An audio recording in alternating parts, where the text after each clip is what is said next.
so imperfect revolutions. No, I agree with Bill. no, Whenever the U.S. goes in and tries to impose our vision of democracy in that region, we fail. We took Mossadegh out in Iran, and we ended up with the Shah, and then we ended up with. But that's not our fault. It's not our fault what came out. We didn't go into Egypt.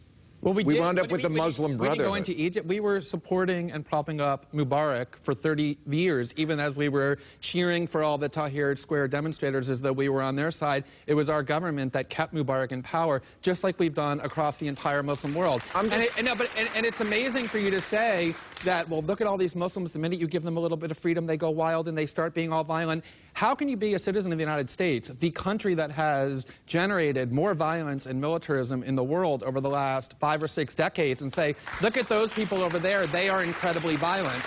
We play a significant role in what has been happening in the Middle East because we've been interfering and dominating that region in order to have access to the oil. I wasn't talking about violence. I was talking about theocracy. That doesn't happen here.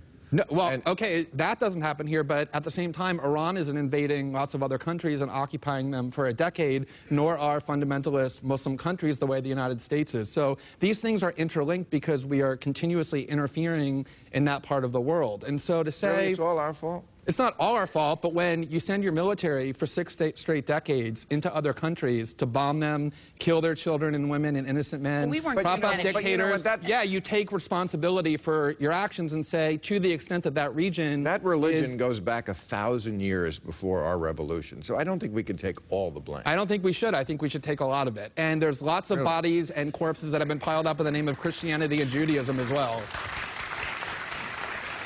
Not recently. Have you heard of the occupation of the West Bank and Gaza for the last 50 years, motivated in part by extremist views of Judaism, or the wars in Europe, or the fact that there were generals in the United States saying we have to go and invade and destroy Iraq, a country of 26 million people, because our God is bigger? Lots of religions, not just Islam, produce violence. Well, if I could just make one quick point about Egypt. That silly liberal view that all religions are alike, because it makes you feel good. No, it makes you feel good to say our side is better. The people over there are primitive and violent. No, it makes you feel good to put a crown on your head and say, I'm a good person. How do I prove that? You get to ignore the responsibility that your own government has for the violence and instability in the world by saying, look, it's that primitive religion over there that's to blame. All right, it's time for